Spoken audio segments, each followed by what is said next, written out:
বস two movie কেন সেরা ছিল? তো সেরা ছিল বস টু মুভি। তো সেটা নিয়ে আজ তোমাদেরকে কিছু আপডেট বলবো।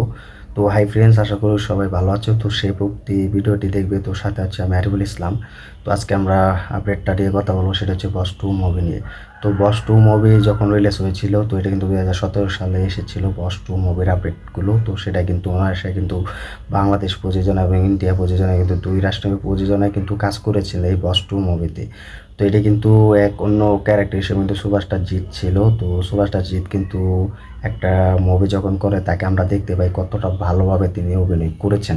তো এই বস টু মুভির গানগুলো কিন্তু সুপার ডুপার হিট হয়েছে। তো বস টু মুভি কিন্তু বাংলাদেশে কিন্তু রিলিজ দেওয়া হয়েছিল। তো বাংলাদেশে কিন্তু 4 কোটি থেকে 5 কোটি টাকা অনায়াসে লাভ করেছে এবং ইনকাম করেছে। তো ইন্ডিয়া মিলিয়ে কিন্তু 6 থেকে 7 কোটি টাকার মতো কিন্তু লাভ করেছে ইন্ডিয়া। তো বাংলাদেশের প্রযোজনায় ছিল, আমরা দেখতে পাবো যে জাস মাল্টিমিডিয়া কিন্তু বাংলাদেশে কিন্তু প্রযোজনায় ছিল। তো তার ক্যারেক্টার হিসাবে কিন্তু একটি অন্য প্রমোশন হিসেবে কিন্তু সুভাষটা জিতের কিন্তু প্রোডাকশন হাউস ছিল। তো বাংলাদেশের যদি কথা বলি, যে বাংলাদেশের অভিনেত্রী হিসেবে নুসরাত ফারিয়া ছিল, তার অভিনয়টা কিন্তু সেরাটা ছিল। এবং বাকি যে অভিনেত্রী সেটা হচ্ছে শুভশ্রী গাঙ্গুলি। তো তিনি কিন্তু সুভাষটা জিতের সাথে বস মুভিতে কাজ করেছেন এবং বস টু মুভিতে কিন্তু কাজ করেছেন। তো এই দুই অভিনেত্রীকে নিয়ে কিন্তু এই গল্পটা কিন্তু তৈরি করেছেন, যে কিনা মুভির পরিচালক বাবা ইয়াদাব। তো তিনি কিন্তু এই বস টু মুভি কিন্তু নির্মাতা ছিলেন এবং পরিচালক ডিরেক্টর হিসাবে ছিলেন, তিনি পরিচালনা করেছিলেন। তো এটি যৌথ প্রযোজনায় কিন্তু বাংলাদেশ এবং ইন্ডিয়া মিলে কিন্তু সুপার টুপার হিট হয়েছে। তো এটা যদি এই সময় রিলিজ দেওয়া হতো, তাহলে প্যান ইন্ডিয়া এবং বাংলাদেশ এবং ইন্ডিয়া মিলে কিন্তু তিন রাষ্ট্র মিলে কিন্তু ভালো সাফল্য হতে পারতো। এটি 30 কোটি টাকা কিন্তু কামিয়ে নেওয়ার কোনো একটা বড় ব্যবধান বা কম চ্যালেঞ্জ ছিল না। তো এটা কিন্তু অনায়াসে 30 কোটি টাকা ইনকাম করতো যদি এই সময় বস টু রিলিজ হতো প্যান ইন্ডিয়া এবং বাংলাদেশ এবং ইন্ডিয়া। তো বাংলাদেশে কিন্তু আমাদের সুপারস্টার জিতে কিন্তু অনেক ভক্ত আছে এবং ফ্যান্সরাও আছে। তার ফ্যান্সরা কিন্তু অপেক্ষায় থাকে যে সুপারস্টার জিতের আপকামিং নতুন মুভি কবে রিলিজ ডেট জানতে পারবে এবং কবে ঘোষণা দিবে, সেটার জন্য কিন্তু মুখিয়ে থাকে সুপারস্টার জিতের ফ্যান্সরা এবং ভক্তরা। তো এই বসটা কিন্তু সেরা মুভি ছিল। বাংলাদেশেও কিন্তু দর্শকরা কিন্তু মুভিটা ভালো রেসপন্স দিয়েছে। বাংলাদেশেও কিন্তু 4 কোটি টাকা ইনকাম করেছে। তো বাংলাদেশে যে সুপারস্টাররা আছে তারা যদি ইন্ডিয়ায় মুভি রিলিজ দেয়, তাদের সেটা কিন্তু 4 কোটি 1 কোটি টাকাও কিন্তু তুলতে পারে না। কিন্তু আমাদের সুপারস্টার জিৎ কিন্তু বাংলাদেশে 4 কোটি টাকা কিন্তু অনায়াসে বস টু মুভি দিয়ে কিন্তু কামিয়ে নিয়েছে। তো বাংলাদেশে কিন্তু জিতের ভক্তরাও আছে, ফ্যান্সরাও আছে।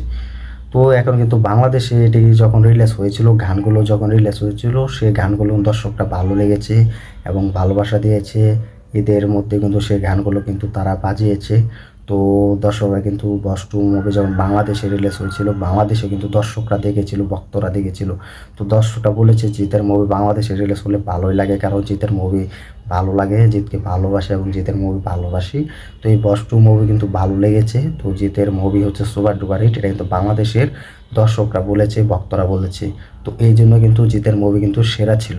তো ইন্ডিয়াতেও কিন্তু সুপারস্টার জিতের মুভি কিন্তু ইন্ডিয়াতে কিন্তু প্রচুর চলেছে। ইন্ডিয়াতে ভক্তরা আছে, ইন্ডিয়ার ভক্তরা কিন্তু বলেছে যে জিদ্দাকে আমরা রাজনীতি হিসেবে পেলেও কিন্তু মুভিতে পাই, তো কোনো বাস্তবে পাই না। তো বাস্তবে কিন্তু সুভাষটা জিৎ কিন্তু রাজনীতি করে না, তো রাজনীতি বোঝে না। তো সুভাষটা জিৎ কিন্তু এই মুভি কিন্তু রাজনীতি হিসেবে কিন্তু একটি বস টু মুভি কিন্তু রাজনীতি হিসেবে কিন্তু মুভিটি তারা তৈরি করেছে। তো এটার জন্য কিন্তু ভালো লেগেছে, তো এটা কিন্তু দর্শকরা বলেছে। তো এই জন্য কিন্তু দর্শকরা ভালো ভাষা দিয়েছে এই বস টু মুভির জন্য, এবং দর্শকরা বলছে জিতের ডায়লগগুলো কিন্তু ভালো লেগেছে। তো জিতের ডায়লগগুলো ছিল আমি একবার বলি আর 100 বার বলি, মানেটা কি। তো এই ডায়লগ দিয়ে কিন্তু প্রচুর ভাইরাল হয়েছে। তো এই ডায়লগের জন্য কিন্তু দর্শকরা হলে গিয়েছে, বাধ্য হচ্ছে এবং সিটি মেরেছে হলে গিয়ে এই বস টুর মুভির ডায়লগের জন্য। তো এখন কিন্তু ডায়লগগুলো কিন্তু সেরাটা থাকে। তো এখানে কিন্তু ডায়লগ দর্শকদের মুখে কিন্তু জিতের এই বস টুর ডায়লগ দেখতে পাই। তো এখনও কিন্তু বস টুর মতো মুভি কিন্তু বস থ্রিও চাচ্ছে ভক্ত এবং দর্শকরা। তো জিতের এই বস টু মুভি দর্শকদের এই জন্য ভালো লেগেছে ডায়লগের জন্য, এবং জিতের এই মুভিতে এতদিন কামব্যাক করা এবং অ্যাকশনের মুভি যদি কথা বলি তাহলে সেটাও কিন্তু ভালো লেগেছে। তো এটা কিন্তু আমরা অনায়াসে বলতে পারি। তো এখন কথা হচ্ছে বাংলাদেশে কিন্তু সুপারস্টার জিতের কিন্তু ভক্তরা আছে, তারাও কিন্তু জিতের এই বস টুর মতো মুভি কিন্তু ভালোবাসা দিয়েছে এবং উপহার হিসেবে ভালোবাসাও পেয়েছে। সুপারস্টার জিৎ বাংলাদেশে এসেছে এবং বাংলাদেশে আমরা বাচ্চা তার ডন সেই মুভিটা কিন্তু রিলিজ হয়েছে। সেই মুভিটা কিন্তু 4 কোটি টাকার মতো বক্স অফিস কিন্তু কালেকশন করতে পেরেছে। তো এই বস টু মুভিতে যা যা দেওয়ার দরকার ছিল সুপারস্টার জিৎ দিয়েছেন এবং পরিচালক দিয়েছেন, তো সেটার জন্য কিন্তু বাংলাদেশের পরিচালকটা দেখছেন এবং ভালোবাসা দিয়েছেন, তো ইন্ডিয়ারাও কিন্তু দেখছেন। তো কথাই আছে যে এখন যদি প্যান ইন্ডিয়া রিলিজ হতো এই বস টু মুভি, তাহলে খেলা জমে যেত। তো এখনও কিন্তু দর্শকরা কিন্তু বস মুভি দেখেছে, বস টু দেখেছে, দুটো কিন্তু সাকসেসফুল হয়েছে এবং দর্শকরা কিন্তু অপেক্ষায় আছে বস থ্রি দেখার জন্য। তো এটা কিন্তু ভক্তরা কিন্তু অপেক্ষায় আছে, তো আমিও কিন্তু অপেক্ষায় আছি যে বস থ্রি মুভি কবে আসবে। তো কিছুদিন আগে কিন্তু গুঞ্জন শোনা যাচ্ছে সুপারস্টার জিতের বস থ্রি মুভি আসার জন্য অপেক্ষায় আছে এবং আসছে, সেটা কিন্তু জিতে কনফার্ম বলেছে। হতে পারে গল্পটি ভালো হচ্ছে না, তারা অন্য ভিন্নভাবে গল্পটি তারা তৈরি করছে, যেভাবে আমরা রুগো ডাকাত দেবের মুভিতে দেখতে পেয়েছি রিলিজ ডেট জানিয়ে দিলেও ক্যান্সেল করা হয়েছে, রিলিজ ডেট পিছিয়ে দেওয়া হয়েছে। তো এটার জন্য কিন্তু রুগো ডাকাত কিন্তু এখন বেশি কিন্তু বাজেট নিয়ে কিন্তু রুগো ডাকাত মুভি তারা তৈরি করতে যাচ্ছে। হতে পারে বস থ্রি আসবে খুব ভালোভাবে বড় বাজেট নিয়ে, তো এটার জন্য কিন্তু স্ক্রিপ্ট তারা লিখছে, তো এটা কিন্তু সুভাষটা জিতে বলেছেন।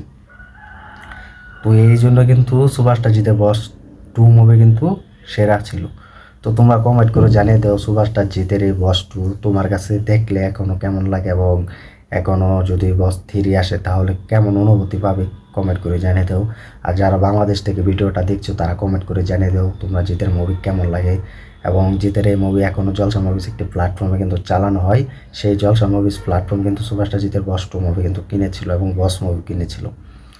তো ভিডিওটি ভালো লাগলে লাইক কমেন্ট করে শেয়ার করে সাথে থাকবে। আমাদের ইউটিউব চ্যানেল নতুন হয়ে থাকলে চ্যানেলটি সাবস্ক্রাইব করে দিও। দেখা হবে নতুন ভিডিও নিয়ে, নতুন আপডেট নিয়ে। তো ধন্যবাদ সবাইকে এতক্ষণ সাথে থাকার জন্য।